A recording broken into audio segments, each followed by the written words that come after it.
Inilah yang akan terjadi jika Aceh merdeka dan lepas dari Indonesia.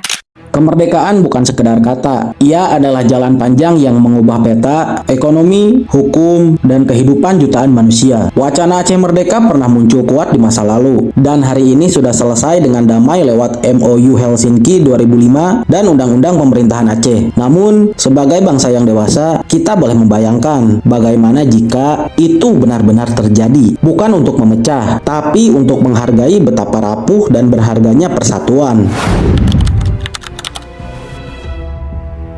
Jika Aceh resmi lepas, maka pada 17 Agustus, bendera merah putih tidak lagi berkibar dari Sabang sampai Merauke. Garis pantai Indonesia akan mundur 1.827 km.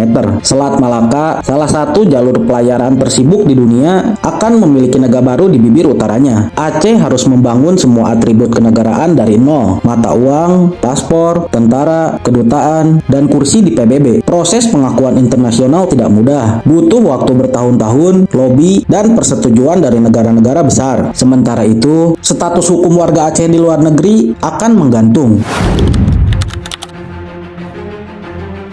Selama ini, Aceh menerima dana otonomi khusus triliunan rupiah setiap tahun dari APBN. Dana itu untuk membangun jalan, sekolah, rumah sakit, dan membayar ASN. Jika merdeka, keran itu tertutup. Aceh punya modal besar, minyak, gas, sawit, dan pelabuhan strategis. Tapi butuh investasi asing untuk mengelolanya. Tanpa payung Indonesia, investor akan melihat resiko politik yang lebih tinggi. Rupiah Aceh yang baru akan sangat rentan. Harga beras, BBM, dan obat-obatan bisa naik karena semua harus impor dan tidak lagi disubsidi APBN. Di sisi lain, Indonesia juga kehilangan akses langsung ke Samudra Hindia, kehilangan cadangan gas, dan kehilangan simbol sejarah perjuangan Islam dan kemerdekaan.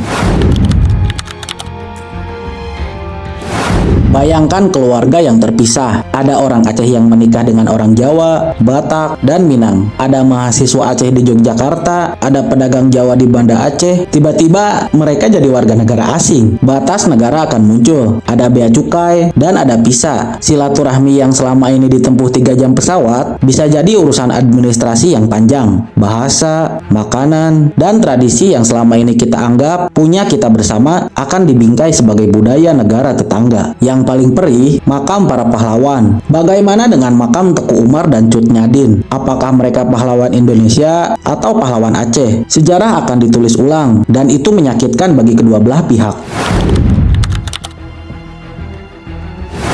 MOU Helsinki lahir karena semua pihak lelah dengan konflik. Jika Aceh merdeka, ancaman baru muncul. Akan ada kelompok yang merasa kurang merdeka, ada yang ingin bergabung kembali, ada juga kepentingan negara luar yang masuk. Tanpa TNI dan Polri sebagai payung besar, Aceh harus membangun sistem pertahanan sendiri di tengah geopolitik Selat Malaka yang rumit. Satu kesalahan kecil bisa mengundang intervensi. Skenario ini bukan ramalan, ini cermin yang menunjukkan bahwa merdeka itu berat, dan bersatu juga berat. Sejarah sudah memilih jalan damai. Aceh hari ini memiliki otonomi paling luas di Indonesia, bisa mengatur bendera, lambang, dan hukum. Sementara Indonesia tetap utuh dengan keberagaman yang diikat Bhinneka Tunggal Ika.